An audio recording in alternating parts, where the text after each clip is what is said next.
We all carry some kind of story in our mind that we're not good enough, or that there's something fundamentally wrong with us that, prevents us from succeeding, maybe in the markets or anywhere else, that makes us, I don't know, unlovable or whatever. And I wouldn't even know how to talk about the psychology of trading without addressing this, which is essentially a question of our identity. And we did it in the previous lectures. We talked about thoughts and emotions. We talked about the self and the illusion thereof. We talked about how everything we experience is really just a matter of perception, which is either hard-coded by evolutionary processes, passed down to us genetically, or learned through experience. And we saw how the practice that we learned can help us free ourselves from the habit of mindless perception so that we can begin to approach the markets, even more so our lives, with more stability, wise discernment, equanimity. But I think this prior discussion still needs a little bit more substance, so I'll address that here. For a long time, I felt locked in a cycle of negative thoughts and feelings, which exacerbated my losses in the markets one way or the other. Then came a point where I got so overwhelmed by all the chaos in my life, and also in my trading account, and there's no other way to put it, that I began to really resent my own existence. Why am I alive on this earth if I can't even be good at something? If every time I do something I fail miserably at it? If I can't get out of my own way? If I can't even get the love and the attention of the people who are supposed to love me or support me, care for me, right? And the list goes on. I found problems everywhere instead of opportunities. What else was I supposed to be thinking and feeling? In my case, this is how I was trained to be. We don't often think about it and may even never discuss it with others at all. But pretty much everyone has a voice in their head, a semi-constant inner narrator, a verbal stream of thought, always judging, commenting, always trying to make sense of everything at all times.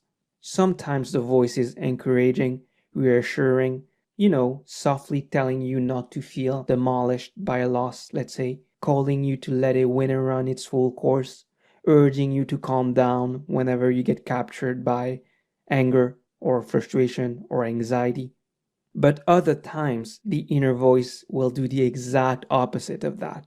Sometimes it is contemptuous, afflictive, trepid, demeaning. What other words can I use here? Defeatist, punitive, humiliating. The list goes on. It doesn't represent anything like our best insights or our most mature capacities. It is not the voice of our better nature, that's for sure. But where do inner voices come from? What makes the quality of your inner voice? Why do some people report to have softer, more gentle, more compassionate and loving inner voices than others? Those are great questions, right? You see, an inner voice always used to be an outer voice. When we are born, our brain are pretty much like sponges, and we start absorbing everything that comes to our senses. For instance, if we are born in an environment that is hostile, this conditions our mind. If we are born in an environment that is loving, peaceful, this also conditions the mind. Everything that is in our environment that we perceive in any way shapes the microstructures of our brain. Loud, aggressive noises, the soft voice of a loving mother, everything is having an effect on us and shapes how we live and experience our lives later. This is a very serious matter, my friends. This is why, as parents, we have a duty to select what comes to our child's senses. In this same way, as we grow up, we absorb the tones of others, maybe harassed or angry parents, threat of an elder sibling keen to put us down, the words of a schoolyard bully, or teacher who seems impossible to please. Just like we internalize helpful voices, we internalize the unhelpful ones too, and more easily, one might argue, because in certain key moments in the past, They sounded compelling. The authority figures repeated their messages over and over again until they got lodged in our own way of thinking. And I'm guessing that process might even start earlier at a certain stage in the womb, before birth. I mean, this is just an assumption. I haven't looked into it, so I won't assert things here based on, insufficient evidence. But I wouldn't be surprised if it were the case, because the baby is inside the mother, and so her voice resonates throughout its entire body. The mother's various psychological states are getting to him or her. If the baby's brain is at a certain stage of development where consciousness is already present, you can see how this is having a major impact even before birth. Now, where does that leave us? The reality is this: many of us grew up around nervous people, around people who lost their temper rather easily, people who humiliated us, who did, their best to put us down. I know this was the case for me. As I continued to evolve in such an environment with such people, their voices became my own. How I talked to myself and my capacity to thrive as a human being went down dramatically. Now, part of achieving happiness and maturity as an individual, as a human being, involves altering our inner voices, which means that we're making sure that we're encountering equally convincing and confident, but also helpful and constructive and reassuring and loving varieties of voices over long periods, and taking care to internalize them, making them part of who we are. This might be the voices of supportive friends, wife, husband, an author maybe. And I hope, my friends, in this course I have been one of these voices for you. We need to hear these voices often enough and around tricky enough issues that they can come to feel normal and, natural responses, so that eventually they come to be the types of things we say to ourselves. They become our own thoughts. By the way, on a side note, this is also one of the reasons why self-affirmations work. If you don't know what self-affirmations are, check out the free short ebook that I make available on my website. I've included it as a downloadable file right after this lecture.